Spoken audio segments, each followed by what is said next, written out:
नमस्कार दोस्तों, त्रिमूर्ति IAS academy में आप सबका स्वागत है। दोस्तों, आज की ये वीडियो हमारे देश के डिफेंस फोर्सेस में new recruitment policy tour of duty entry scheme या फिर अग्निपथ भर्ती स्कीम के बारे में।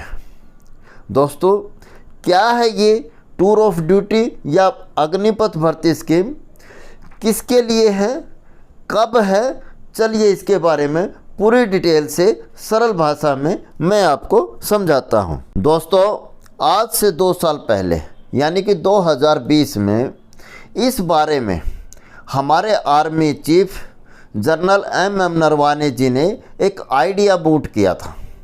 तब से लेकर अब तक यह डिफरेंट थॉट एवं फॉर्मेशन प्रोसेस से गुजर रही थी।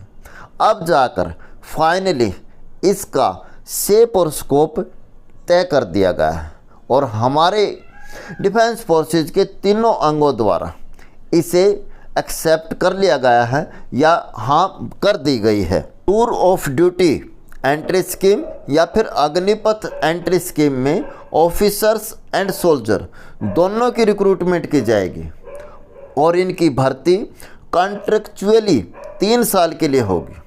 3 साल के बाद बेस्ट कैंडिडेट्स को अकॉर्डिंग टू रिक्वायरमेंट रिटेन कर लिया जाएगा और बाकी को रिलीव कर दिया जाएगा।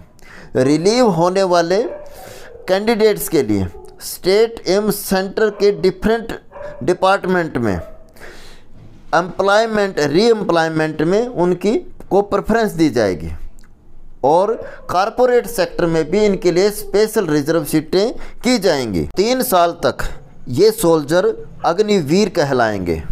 इन्हें जर्नल और स्पेशलाइज्ड दोनों ही टाइप की ट्रेनिंग दी जाएगी और वर्क भी दोनों ही टाइप का लिया जाएगा। जर्नल में कम्बैट फोर्सेस के सभी वर्क्स और स्पेशलाइज में intelligence gathering and information technology शामिल है। इसीलिए इनके रिक्रूटमेंट का दायरा भी बढ़ाया गया है।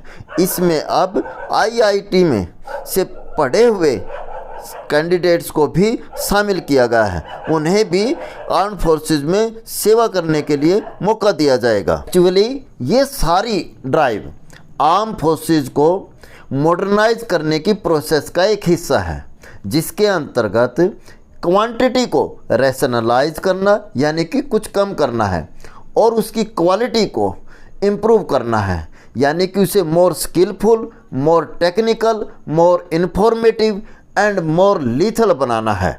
आइए अब इसके मेरिट की बात करते हैं।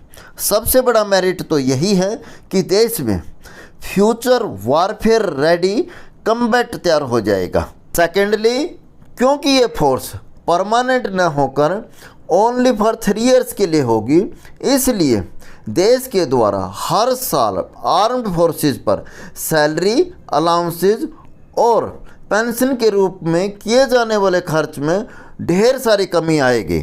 और यदि हम एक सोल्जर के रूप में विचार करें तो 3 साल बाद आर्म्ड फोर्सेस से रिलीव होने के बाद रीएम्प्लॉयमेंट के चांसेस के साथ साथ उनके पास 10 से 15 लाख रुपए हार्ड कैश होगा, जिससे वो अपना कोई भी सेल्फ एम्प्लॉयमेंट बिजनेस क्रिएट कर सकते हैं। इसी तरीके से यदि हम ऑफिसर की बात करें तो उनके पास भी रीएम्प्लॉयमेंट के साथ साथ 50 लाख के आसपास हार्ड कैश होगा, जिससे वे अपना कोई भी बिजनेस जनरेट कर सकते हैं। दोस्तों, मुझे तो यह tour of duty entry scheme या अग्निपथ एंट्री स्कीम एक विन विन सिचुएशन नज़र आती है। फिर भी आप सबका इस बारे में क्या कहना है कमेंट्स करके ज़रूर लिखें। दोस्तों, अगर आपको ये वीडियो पसंद आई हो तो लाइक, शेयर और कमेंट्स अवश्य करें। धन्यवाद। जय हिंद, जय भारत।